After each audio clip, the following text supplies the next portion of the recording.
Everyone, please give a very warm welcome to Aubrey Thelen.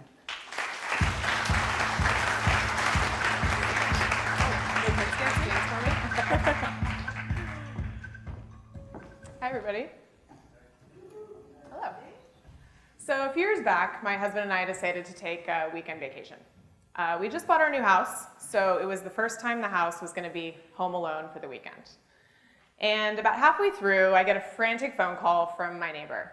She's like, your smoke alarms have been going off for like 5 hours, waking up the whole neighborhood. She said, I don't think your house is on fire though. I was like, oh, this is not the best way to get in good with the new neighbors. So, being 300 miles away, felt pretty helpless. These were dumb smoke alarms, so I had no way of remotely operating them in any way. Start brainstorming some ideas, marital bickering, how are we gonna figure this out? It's like, well, we're gonna need to break someone into the house. So who better to do that than a locksmith? So I call a locksmith, and then he's like, well, you're remote, so I don't really know that you're the person you say you are. Fortunately, I had changed my address on my driver's license, so I sent him a text with a picture. It's like, cool, you live there. So then I convinced a really kind friend to drop everything, go to my house to meet the locksmith so he could let him in. So then they get there, locksmith is like, well, I need to know that this guy is not just a random off the street. It's like the most secure locksmith ever. So I managed to convince them to hop on FaceTime with me, and I'm like, yes, this is my friend, let him in. And so he unlocks the door, lets him in. Fortunately, false alarms.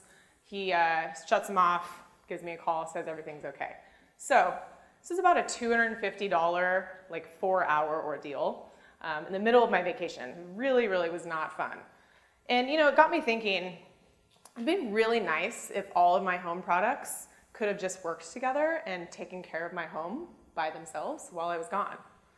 And that's really what I want to talk about today. So how do you truly build a home that can take care of you?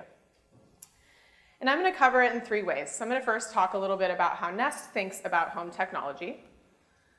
And then I'm going to talk about why we believe that it's going to take an ecosystem of products to really make this dream a reality. And then I'm going to dive in exactly how we're sharing our technology with the industry to help them get on board. So, we're hearing a lot about new intelligent technology trends. We have self-driving, self-parking cars that can anticipate your needs, keep you safer. You have personal drones that can follow you around and be like your own personal photographer, and they don't get lost because they connect to your phone. There's even a robot in my neighborhood in this deli that'll make you a peanut butter and jelly sandwich, which he does a really good job. And you can even now, talk to formerly inanimate objects with your voice and control them, command them.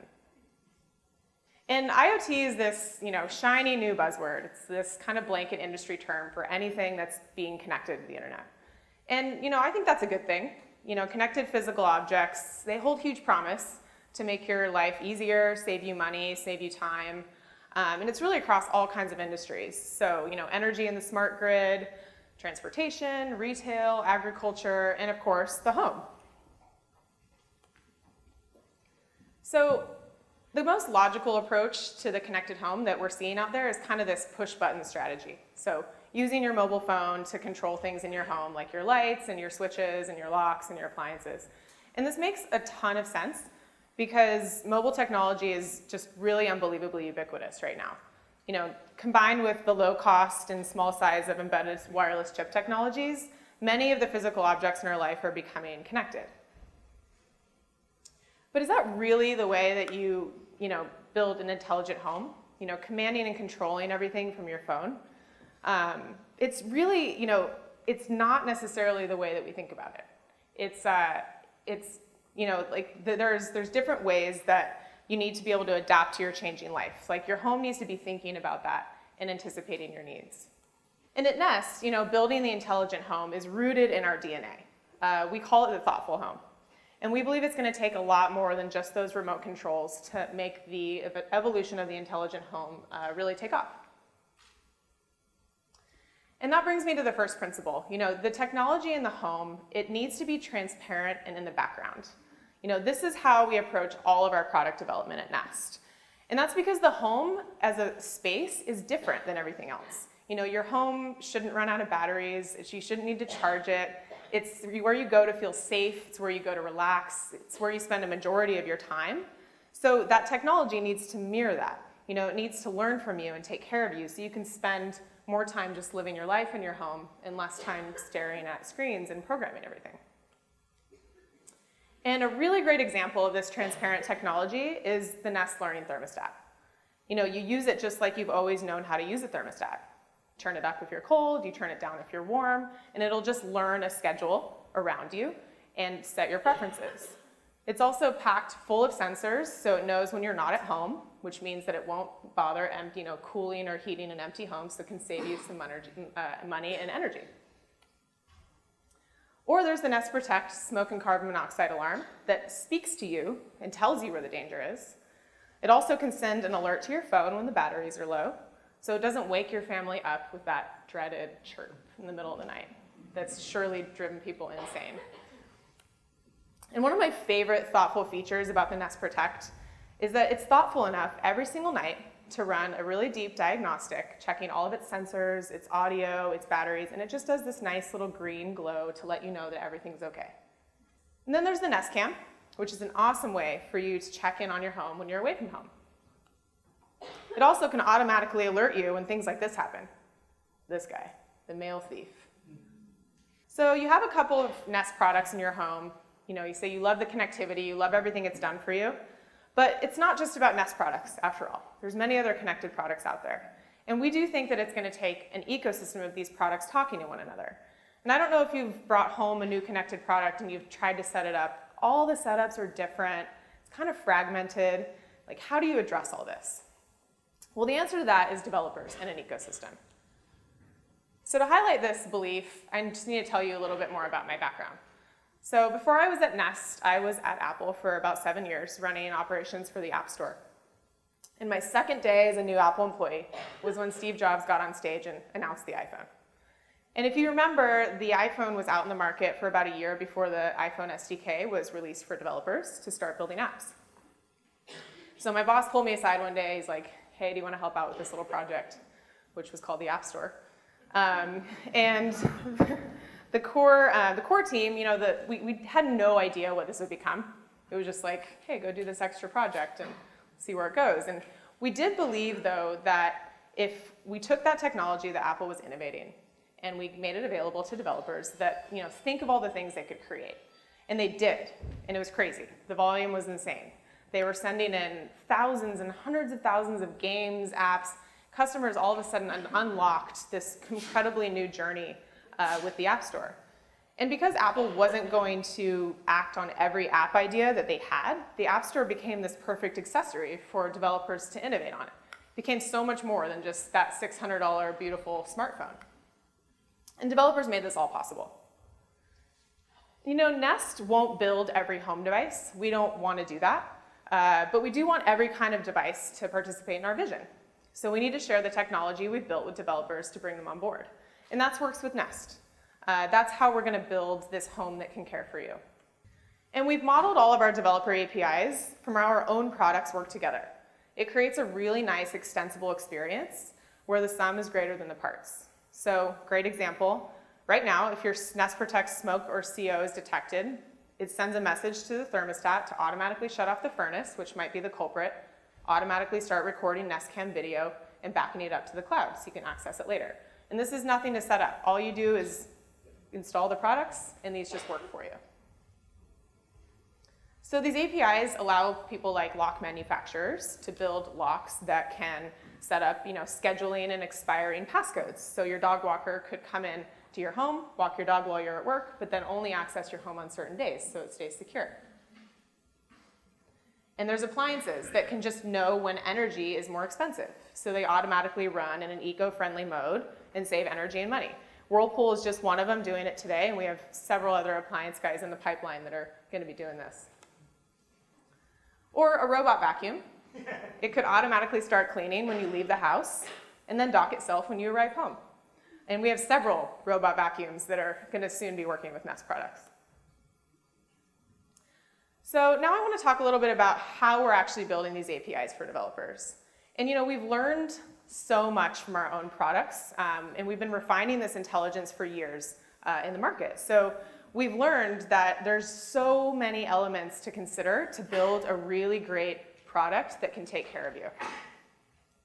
And it's also not one size fits all. And that's because not every home product is the same. You know, some run on batteries, some are powered, some are constrained, some can't house like a ton of memory or processing power, and some have completely different operating systems, some have no operating system at all. So to build a great connected home product, you need to first think about the out-of-box experience and pairing to the network, because that's a really great, the first thing the customer is going to see when they take it out of the box. If they can't get it put onto their Wi-Fi network, it's pretty frustrating. And you want to build thoughtful notifications so that you can alert users, just at the right time with important messages. And for that, you'll need to have mobile app support. And then there's software update. The beauty of a connected product is that you build it to update and get better over time. That's how we thought about the thermostat. We want you to put it on your wall. We want it to sit there for 10 years. We want it to get better over time. And that's all possible with software update. And on top of all of those things, most importantly, you want an intelligence layer in the form of states and events of the home so that your connected products can do the right thing. States like I'm home, I'm not at home, I'm on vacation, I'm sleeping, I'm home but I don't want to be disturbed. So that's a lot to think about when you're developing your home product.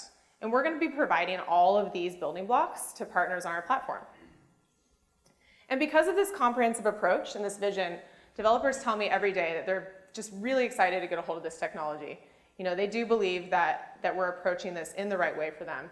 And we do really think that this is going to be how the thoughtful home becomes a reality. So putting this all together, the future of the connected home. So let's think back to the story at the beginning I told you. So if I had a thoughtful home and I left on vacation, let's see what it could have looked like. So Nest would have watched, motion sensors, Bluetooth beacons, camera video, mobile phones to understand the activity in the home. It would have known which activity was me and then which activity was not me, like my dog. And then when you're leaving, Nest would understand that you're the last one out of the house. Would check all the doors and windows, make sure that you know if any are open. Switches off all your lights, your TVs, speakers, adjusts your appliances for energy efficiency. Turns on the alarm and the cameras. Make sure the door's locked. Robot vacuum starts cleaning up. Nest sees the motion and recognizes it's just a robot and not a human. And it watches for unexpected activity or an emergency and then lets you know. So, my smoke alarms are going off. I would have gotten an alert to my phone, could have disabled it, saved me $250, 4+ hours, fight with my husband. Amazing. Would have all been taken care of. So, there's so many companies covering IoT right now with many different approaches. But at Nest, we do believe that the thoughtful home is very attainable. You focus on that transparent technology so it feels very natural, so people want to adopt it. You promote a broad ecosystem of products that work together in the background, and you build all of that on a really powerful platform that's designed specifically for developers. And that's how you create a home that takes care of itself and the world around it. Thank you.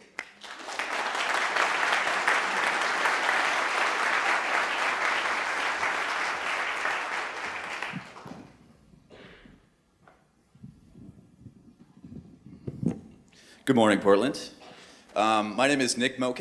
I'm the managing editor at Digital Trends, which is the largest independent tech news site on the web, and we're also based right here in Portland.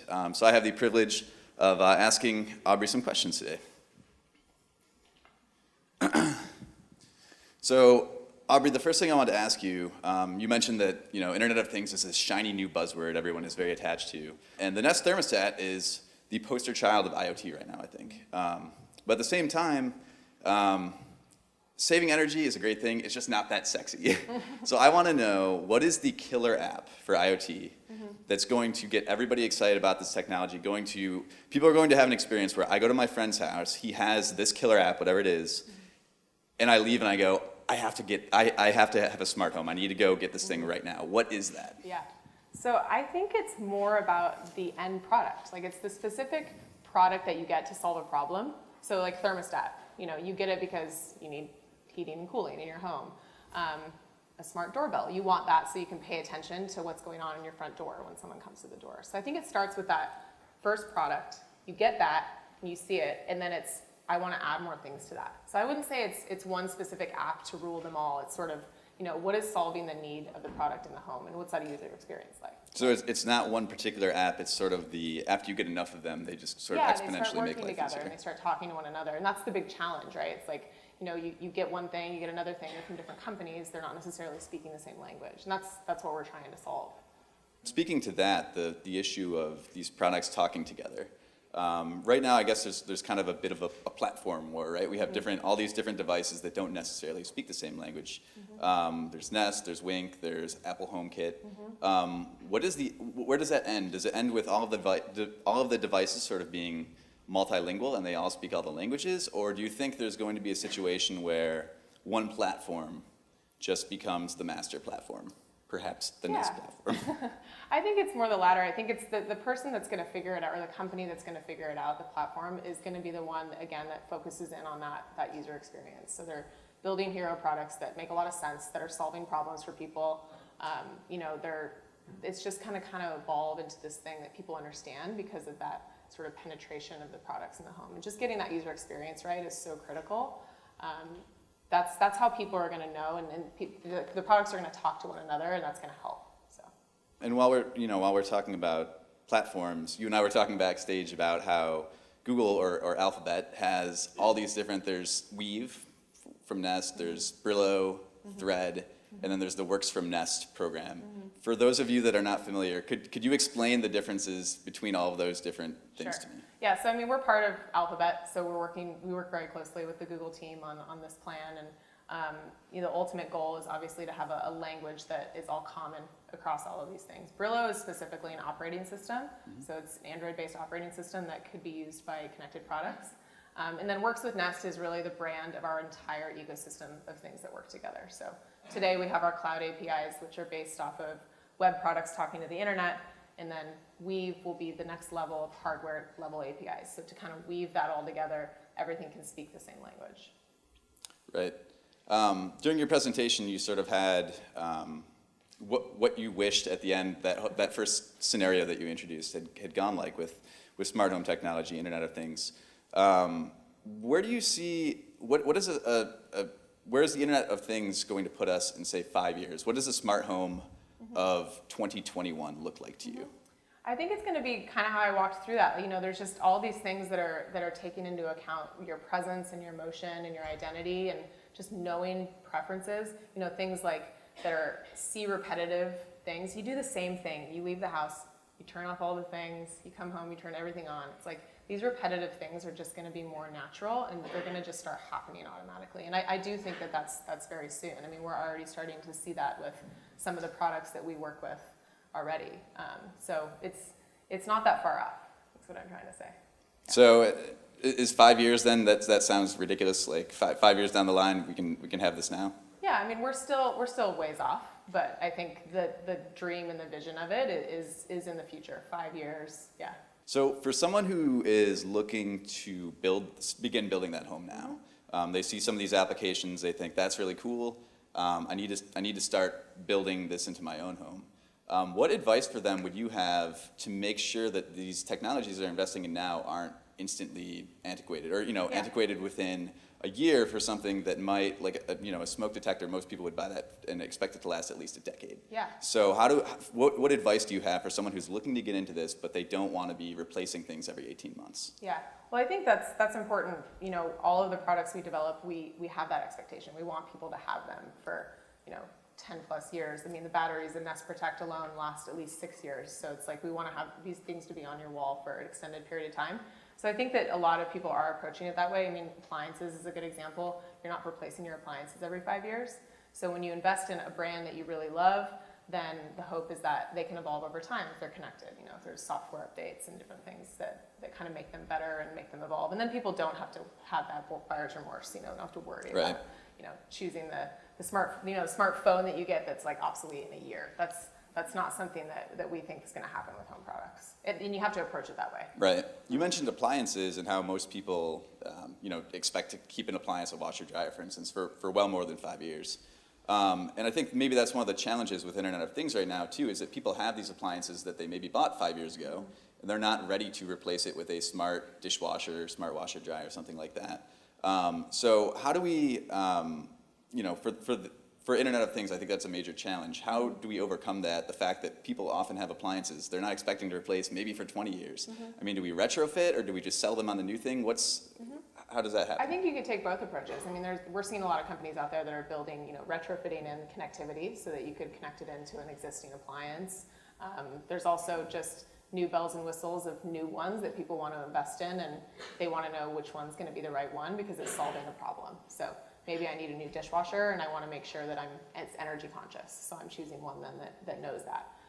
Or I'm choosing one that's good at giving me maintenance alerts because it's connected and can tell me, when my whatever part of the dishwasher needs to be replaced, right? Sure. Along those lines, in terms of the challenges of getting this technology into people's current homes, one of the things that you and I were talking about briefly backstage was that there are a lot of renters, and I think I looked it up nationwide. It's 37% of people rent, but then a lot of people in big urban centers. For instance, in Seattle, it's 50%. In New York City, it's 66% of people. A lot of those people that are renting are the same young, early adopter type people that would be interested in, Internet of Things, connected home experience. We've had the problem at Digital Trends where many of the products that we get in for review that are smart home products, we don't necessarily have a homeowner to test all of them. So how do we get around that? If I own an apartment, how are you going to make my apartment smart versus my home smart? Yeah, I think it's based on what product you want to install. Like a camera, like that's something you could take with you, right? Like you could go put it in. You're not installing it necessarily. You're placing it on a shelf, and you could take that with you. So that could be a good entry point into the connected home. Other times, if there are installable products, some of them you'll leave with the home. So we've had a lot of people come to us and they're convincing like their landlords to let them, install a connected lock or, because there are security benefits of that. So I think it's a tricky one. I think you have to look at it product by product. But I think we're already seeing that the installation and the DIY part of this is allowing a lot of these products to be a little bit more applicable to renters. So potentially, if I'm a renter, some of these things might just be so easy to install that, I'll replace my thermostat myself and I'll put the old one back. Yeah, and I'll put the old one downstairs and I'll just, take that with me if I want, or I'll leave it and, maybe the next renter can take advantage of that. But yeah, we think just that easy install and that kind of DIY part of it is helping a lot. If you had to hire like a professional installer to come, retrofit your entire home, that's not going to happen for renters, right? That's going to be a homeowner decision. Yeah. Nest has had with the Protect, you guys had sort of one major misstep. There was a recall, I think in 2014, which was, I think, from the silence, the waving, you could wave it off and it would sort of accidentally deactivate. What did Nest learn from that? Yeah, I mean, the biggest thing for us, consumer trust is so critical for the home. You have to get it right. Like, this is not just like you get a, really bad gimmicky thing and then you can just toss it. Like, we need to be really, really conscious of things like privacy, security, making sure that things work. So I think for us, it's a learning in just product quality, testing, like all of that stuff is thinking about every single user angle is just something that we have to have in our DNA. And we do that. We infuse that in everything we build. And we were helping to influence other companies as well. And they're kind of taking our lead on that, which has been really great to see. So it's not, you don't see an issue that potentially, we replace things like you mentioned like some things can be sort of gimmicky and we're like, all right, this didn't really work well, so we'll throw it away. But like a smoke detector is obviously essential. So it's not a problem to make those things smart, knowing that maybe they're less reliable. Oh, well, no, they need to be reliable. Yeah. I mean, safety products and things that are, critical to knowing that safety event and alerting you, they need to be extremely reliable. So I think in that case, we recognized something that hadn't become an issue, but we were very concerned about the consumer experience and wanted to just make sure that everyone was kept safe. So you mentioned too, privacy is an important issue with these devices. And when I think about privacy with Internet of Things, I think of kind of the two big separate issues, which one of them is what companies can see. If I have a whole network of devices working together, you can learn a lot about me that way. And then there's also the issue of hackers gaining access to these devices that are internet connected. Maybe they're not perfectly secured. And then, potentially, there's a big concern a couple years back about Samsung TVs potentially turning on the cameras that they were using for video conferencing to watch you in your living room. So I guess kind of two-part question here. How do we deal with, I guess we'll start with, how do we deal with the hacker threat, the threat of someone outside being able to gain access to these devices and meddle with your home? Yeah, so security and privacy, basically, Yes. yeah. So, security is something, like, you have to put that first when it comes to home products. Just like you said, that data is very personal, it's very sensitive. We think about security at every level of development of our product, from the network layer all the way up the stack. The technology in our products is application specific. So, your door lock doesn't need to talk to your dishwasher. Like, that's not a security. Right. So we always think about that at sort of every level to make sure that everything is really secure. For privacy, that should always be the user's choice. The user should be really aware of what they're authorizing. It should always be in their control. They should always be able to disable it. It should be really transparent. And we've made sure to set that up for all of our own products and then our platform. So anytime you're authorizing a new connection, it's very specific. It's like, your lock needs access to know when you're home because of X, right? So that's something that if you build that on the platform and you have that expectation, that's gonna help give the user that insurance that they're not just kind of letting everyone see their data, without any consequence. So when I install a new Nest device, it's telling me very explicitly what it needs to access. Is it possible to say, no, I don't want Nest to be able to see, I don't know, what times I'm home?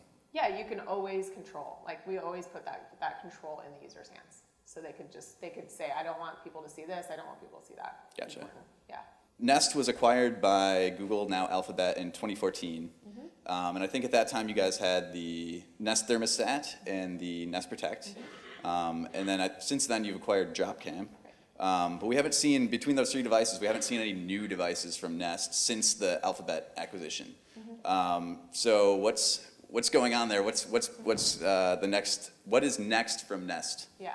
So we've been busy thinking about the platform.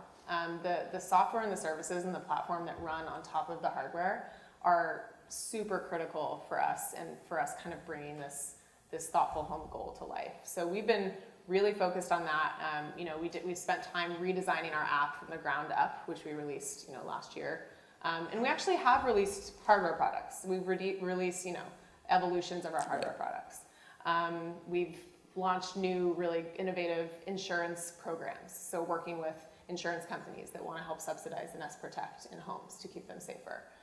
So we've been busy doing a lot of these other things. Might not necessarily be all of the same hardware expectations, but we're working on a lot of things behind the scenes. So there's maybe not as, there hasn't been as much visible from Nest, but you're saying on the back end you've made all sorts of improvements to the platform. Yeah. New partners is what new you camera APIs. We released our Nest Cam APIs, so it brought on a whole new slew of developers that want to work with us and build security use cases. What are you most excited about of the partnerships you guys have done recently? Which one are you most excited about? Yeah, this last week, we just brought on Hunter Douglas, so they make window shades, which is really cool.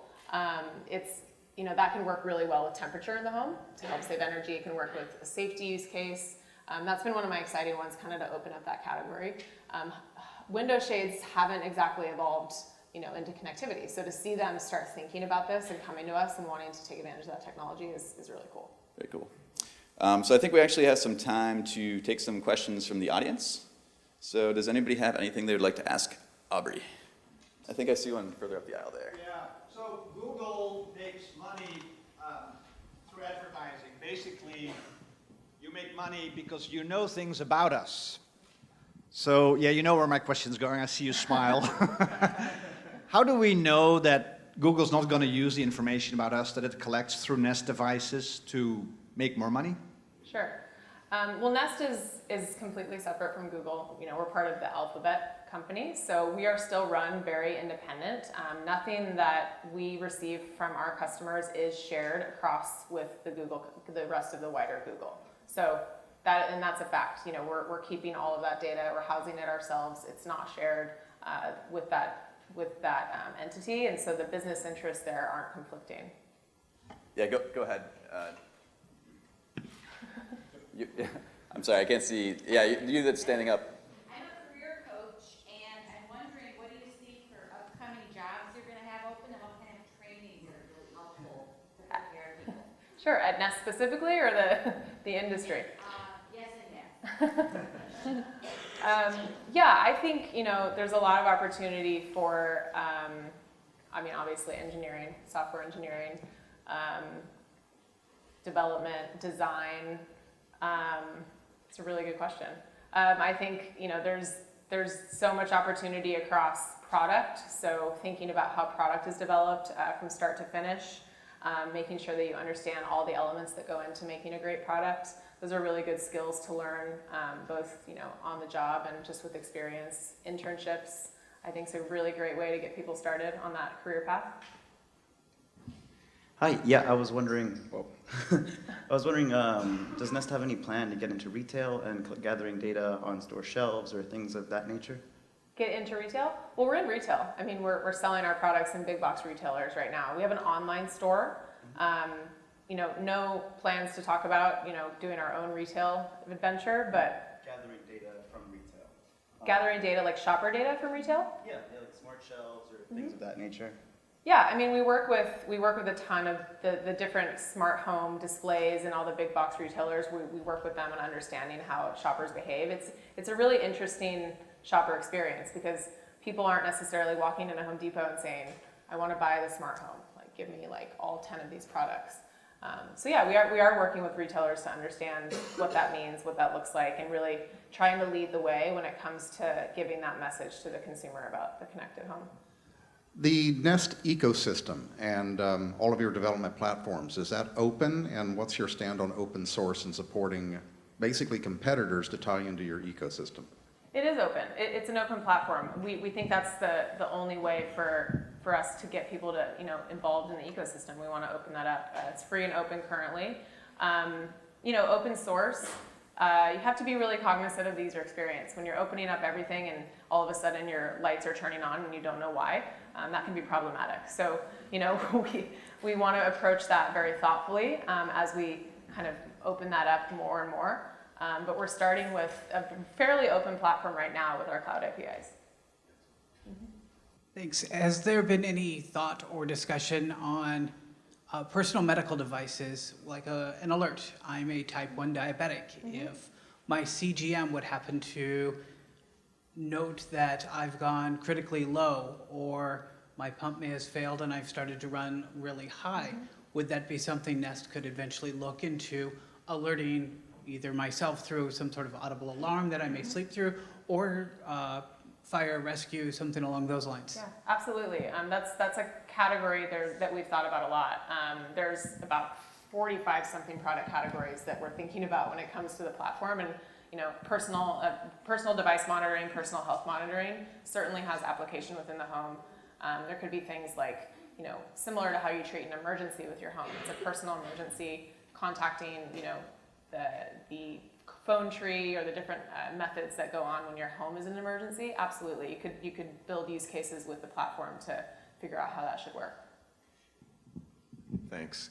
You pointed out that you thought maybe in 5 years with some killer apps, we'd see more of a connected home, right? I'm just wondering, what do you think the barriers are? Tech moves really fast, and the Internet of Things and the connected home are moving a little slower. What do you think the primary barriers are that's slowing adoption down? Yeah, I mean, the challenge with this is that building the right experience is really challenging. It's tough. Like, you have to think about all of these specific things. They have to all work together in the right way. I think that the barrier is that we want to move really fast, but we have to be thinking about how this works, and that takes a lot of time.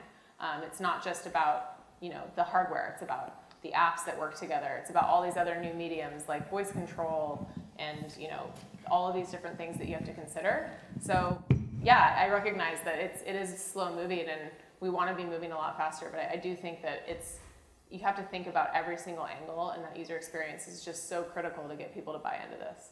Great. I think that's just about all the time we have for questions. So thank you, Aubrey, for joining us. If you guys could give her a hand.